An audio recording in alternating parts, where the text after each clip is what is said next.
J'en peux plus de moi, c'est incroyable ce qui m'est arrivé.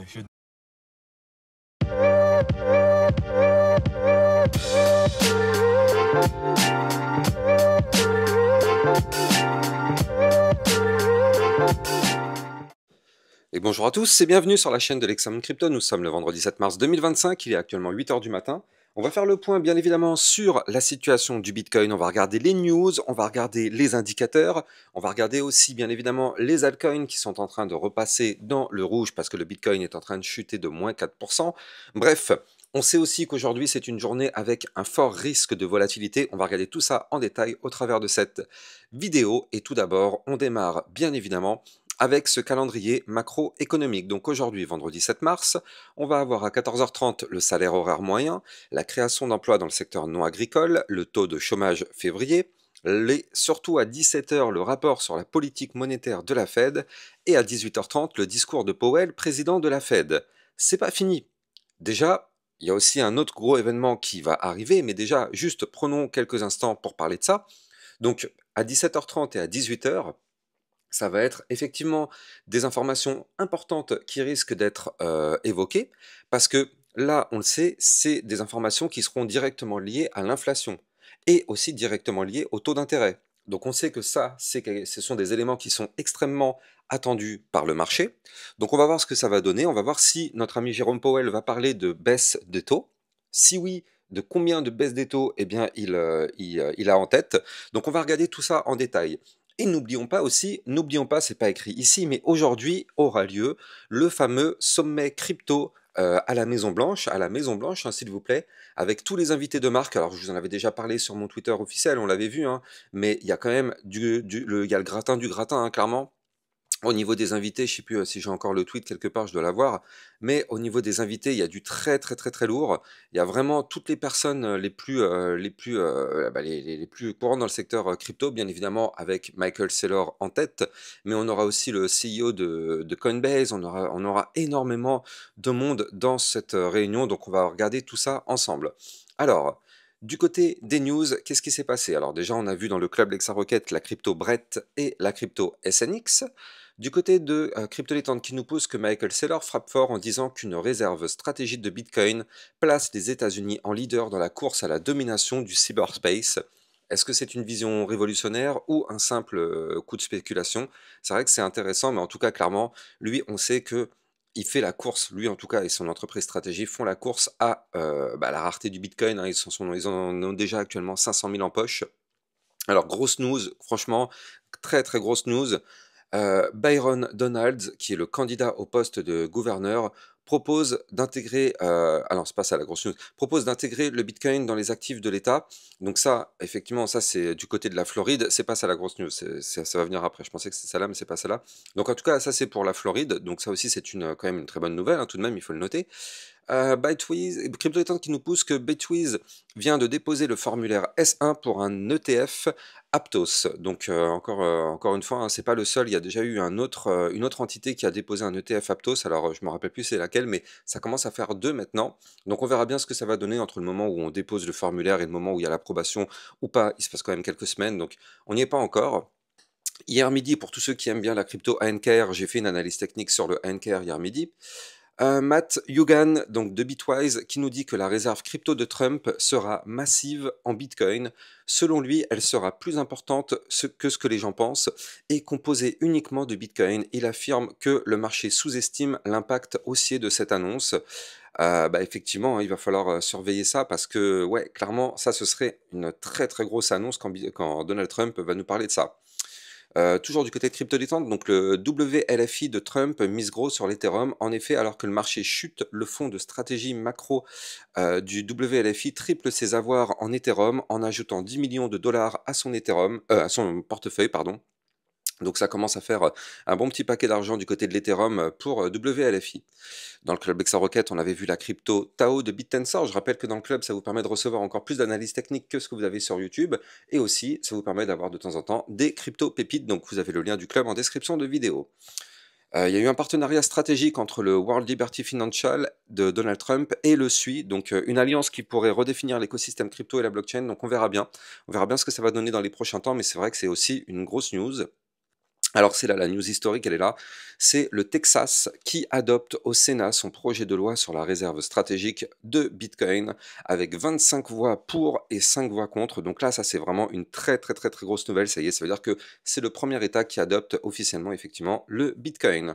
Et donc effectivement, je vous en avais déjà parlé à plusieurs reprises, mais avec toutes ces news, on va avoir aussi le fameux sommet crypto qui aura lieu aujourd'hui. Donc parmi justement les personnes qui sont attendues, on aura bien évidemment Michael Saylor, Brian Armstrong de Coinbase, Vlad Tenev de Robinhood, Arjun Sethi de Kraken, Sergey Nazarov, CEO de Chainlink, David Bailey de Bitcoin Magazine. Bref, il y a vraiment du très très très très beau monde et c'est pas fini, hein. Il y a encore d'autres personnes qui seront invitées, donc clairement, cet après-midi ou ce soir, on risque quand même d'avoir quelque chose de très très volatile selon effectivement ce qui sera dit dans cette conférence. Allez, on démarre l'analyse technique, mais avant, je rappelle à tout le monde que tout ce que je vais dire n'est en aucun cas un conseil financier, c'est à vous de faire vos propres recherches. Et n'oubliez pas que le trading de crypto comporte des risques de perte partielle ou majeure. Allez, on démarre avec les indicateurs. Donc du côté de la map de liquidité, vous le voyez, hein, on commence à accumuler très fortement ici. Entre les 92 900 et ici les 94 000 en fait. Donc là, il y a un joli cluster à venir récupérer ici. On est venu récupérer les clusters au sud, donc ça y est, c'est bon, c'est pris. On a quand même encore un tout petit cluster ici hein, entre les 84 500 et les 83 000, mais bon. On va voir parce qu'effectivement, comme je l'ai dit tout à l'heure, avec la journée attendue, bah, on risque d'avoir quand même de la volatilité. Alors on ne sait pas si ce sera au nord ou au sud, mais dans tous les cas, oui, il faut s'attendre à quelque chose d'assez important aujourd'hui. Le Fear and Greed Index qui repasse dans la peur. Alors, on était dans l'extrême peur. Là, on est passé dans la peur. Ça veut dire que doucement, on retourne petit à petit vers une sorte de confiance des investisseurs. Mais bon, bah, encore une fois, hein, là, on a eu pas mal d'opportunités quand on était vraiment dans l'extrême peur. Regardez, depuis le 4 mars, on était dans l'extrême peur avec 15, 20, 25. Donc là, on a eu quand même 3-4 belles journées sur lesquelles on pouvait avoir des belles opportunités. Pour l'instant, bon, on ne sait pas ce que l'avenir nous réserve, mais en tout cas, bah, c'était quand même un moment intéressant. Si jamais le Bitcoin se met à décoller, bah, on aura eu en tout cas des belles opportunités ici.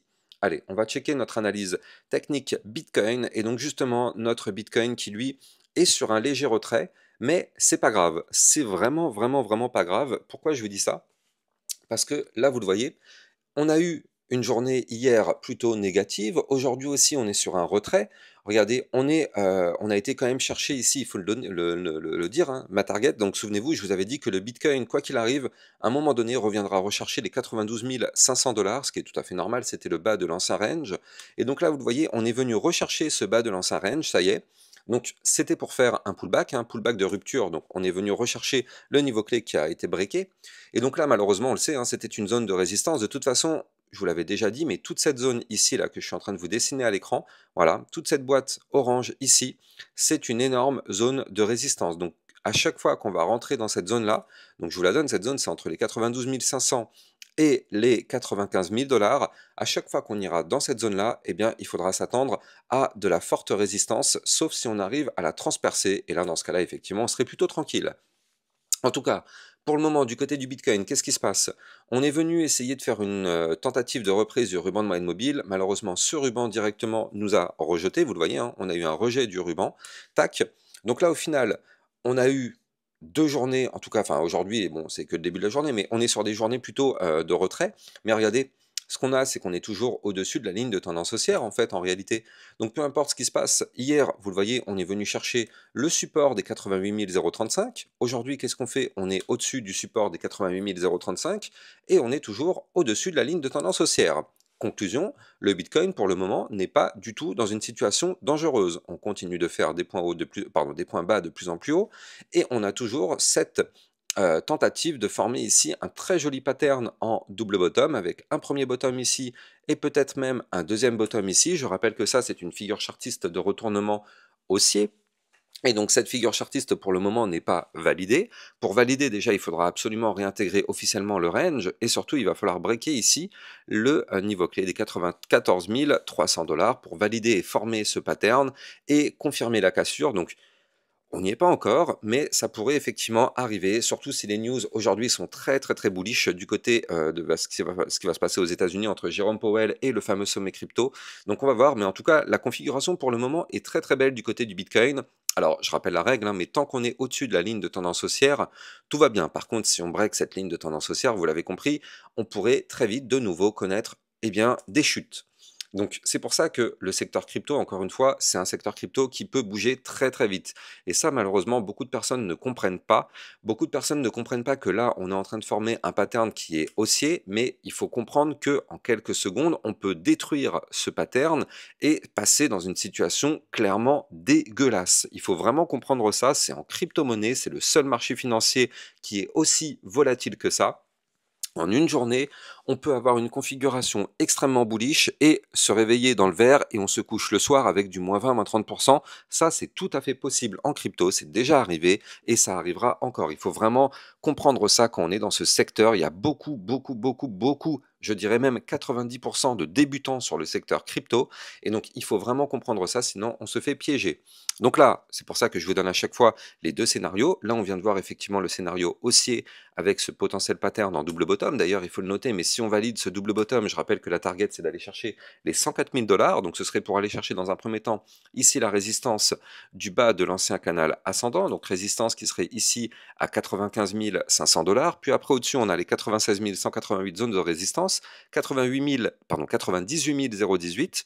101 508, et puis on a ici le haut de range 102 711, et puis on aura la target du double bottom à 104 000 $. Donc ça, ce sont les prochaines targets à aller chercher si on arrive à valider ce pattern en double bottom. Si on n'y arrive pas et que malheureusement on break la ligne de tendance haussière, donc cette fois-ci ce sera plutôt négatif, on a quand même des jolis supports sous les pieds, on a les 86 322, 85 016, on aura ici le dernier point bas qu'il ne faudra surtout pas breaker à 84 045, et si on pète ça par contre ce serait pour aller chercher les 81 533, 79 669, 77 980 et pourquoi pas même des points beaucoup plus bas. Donc vous l'avez compris, il faut absolument protéger cette ligne de tendance haussière qui est ici. Tant qu'on est au-dessus, on a l'espoir d'aller rechercher des points plus hauts. Donc cette ligne ne doit absolument pas breaker. Du côté, effectivement, donc là, des indicateurs, donc du côté du RSI, on est toujours très très bas, on est à 43, donc ça c'est plutôt pas mal. Et là, ça y est, regardez, depuis 2 jours, officiellement, eh bien, le Bitcoin a démarré un momentum bull. Vous le voyez, ça y est, on a fait le cross bull et on commence à avoir des bougies vertes du momentum. Donc là, ça y est, c'est plutôt vraiment très très très encourageant. On est sur un momentum bull, alors tout ce qu'on espère, c'est qu'on ne fera pas le même type de momentum qu'on a eu ici, c'est-à-dire qu'on a fait un momentum bull, oui, mais au final, il était complètement éclaté, regardez, il n'a rien apporté. Donc là, on veut vraiment un vrai momentum bull qui nous permette vraiment de remonter, d'aller récupérer certains niveaux clés, dont ceux que je vous ai donnés juste avant, pour vraiment reprendre un maximum de force et pouvoir se relancer pour une seconde partie de bull run. Allez, on va parler maintenant des altcoins. Avant ça, bien évidemment, je rappelle que pour suivre toutes les news et toutes les actualités, ça se passe sur mon Twitter officiel. Vous avez le lien en description de vidéo. Et puis, n'oubliez pas aussi, si vous le souhaitez, pour recevoir encore plus de vidéos d'analyse technique et des vidéos concernant des potentielles pépites, ça se passe dans le club Lexa Rocket. Vous avez là aussi le lien en description de vidéo. Du côté des altcoins, eh bien du coup, démarrons avec la crypto ADA Cardano. Donc du côté de l'ADA, malheureusement, on est sur bien un léger recul actuellement, toujours, mais regardez, est-ce que c'est grave, docteur? Bah pas du tout. Je rappelle que la crypto ADA Cardano, tant qu'elle se situe au-dessus du bas de l'ancien range, donc au-dessus ici des... combien c'était? 0,8445, tant qu'on est au-dessus de ce niveau clé. Du côté du ADA, on est toujours dans une très très belle configuration. On a fait une belle réintégration de range en venant du bas. Et donc derrière, qu'est-ce qui se passe? Bah, vous le voyez, on récupère ce range, on rebondit sur le bas du range. Pour l'instant, on est peut-être en train même de former ici une sorte de pattern en double bottom si on arrive à rebondir sur ce bas de range. Quoi qu'il arrive, si on arrive à péter ici les 0,976, voire même la résistance des 1,0032, alors dans ce cas-là, ce serait excellent parce que ça voudrait dire que on pourrait aller chercher le haut du range, 1,1547. Et si on pète ce range par le haut, vous l'avez compris, nouvelle position, nouvelle poussée haussière qui pourrait arriver à ce moment-là. Du côté du RSI, on est quand même à 52, donc on a de la place pour pousser. Et surtout, moi, ce que j'aime bien, c'est que là, ça y est, on a récupéré ici, donc le 2 mars, on a récupéré le ruban de moyenne mobile, vous le voyez ici. Tac, on a récupéré ce ruban et on est en train de s'établir au-dessus. Je rappelle que tant qu'on est au-dessus du ruban, la situation est et reste bullish. Donc là, pour l'instant, on est au-dessus du ruban. Tout va bien du côté du ADA Cardano. Ethereum, qu'est-ce qui nous fait notre Ethereum? Eh bien, du côté de l'Ethereum, par contre, lui, c'est un petit peu différent, hein. Lui, malheureusement, on continue de chuter du côté du cours. J'insiste, hein, du côté du cours, on va regarder ensemble pourquoi j'insiste sur ça, mais regardez, Là, le cours, lui, continue. On n'arrive pas à faire un point haut plus haut que les précédents. Les points bas, pour l'instant, sont de plus en plus bas. Alors, on est quand même au-dessus du support, il faut le noter, des 2146 $. Ce support, pour l'instant, nous permet de tenir. Regardez, depuis ici, hein, depuis le 28 février, on est au-dessus de ce support. Ça fait maintenant quasiment une dizaine de jours. Pour l'instant, ce support, il tient, et tant mieux. Je rappelle que tant qu'on est au-dessus de ce support, bah, tout va bien. Mais il y a quand même une bonne nouvelle. Non, même deux bonnes nouvelles. Il y a deux très bonnes nouvelles du côté de l'Ethereum. Alors, je vais vous les donner, ces nouvelles, mais avant ça, je rappelle bien sûr que vous pouvez trader toutes ces cryptos en utilisant mes liens de parrainage Binance que vous avez en description de vidéo, qui vous permet d'obtenir un bonus de 10% à vie sur vos frais de trading, et surtout, ça vous permet de trader sur une plateforme enregistrée PSAN auprès de l'AMF, donc n'hésitez pas, le lien est en description de vidéo. Alors, les deux bonnes nouvelles, ce sont lesquelles? Eh bien, la première bonne nouvelle, c'est que ici, du côté du momentum MACD, comme vous pouvez le voir, on est vraiment tout proche de faire un momentum bull. C'est-à-dire que là, le momentum bear est quasiment terminé. Et donc, ce ne serait pas surprenant que dans les prochains jours, peut-être début de semaine prochaine, ça y est, on casse ce momentum bear et on démarre un momentum bull, ce qui nous permettrait de reprendre de la force. Donc ça, c'est une première bonne nouvelle à surveiller. La deuxième bonne nouvelle, je vous en ai déjà parlé à plusieurs reprises, mais c'est qu'on a une très jolie divergence haussière du côté de l'Ethereum. Vous le voyez ici, hop là, on est en train de monter du côté du RSI. Par contre, du côté du cours, on est en train malheureusement de chuter. Donc ça, c'est ce qu'on appelle une divergence haussière. Donc ce ne serait pas surprenant de voir notre Ethereum reprendre de la force, d'autant plus qu'on est sur un support qui pour l'instant, il tient parfaitement. Donc si jamais on reprend de la force, ce serait pour aller chercher les 2343, puis les 2465, puis les 2555 ici. Et je rappelle que là, on va avoir un ancien range que je vais tout simplement prolonger comme ceci. Et donc, si on arrive à réintégrer les fameux 2555, eh bien, le but, ce serait d'aller chercher le haut du range par la suite ici à 2852 $. Donc, on croise les doigts pour qu'on valide tout ça du côté de l'Ethereum pour avoir quand même des journées un petit peu meilleures que ce qu'on a connu. Et il faut noter que tant qu'on est sous ce trait bleu du côté de l'Ethereum, malheureusement, la configuration est et reste baissière. Donc on verra ça encore une fois dans les prochains jours si on arrive à péter tous ces niveaux clés. En tout cas, si vous voulez recevoir plus d'analyses techniques, vous le savez, ça se passe dans le club Lexa Rocket. Moi, j'ai plus qu'à vous souhaiter une bonne journée. N'oubliez pas de liker, commenter, partager au maximum et surtout abonnez-vous à la chaîne YouTube pour recevoir tous les jours une, deux à trois vidéos concernant le Bitcoin et les altcoins. Excellente journée à vous, à plus tard, ciao ciao.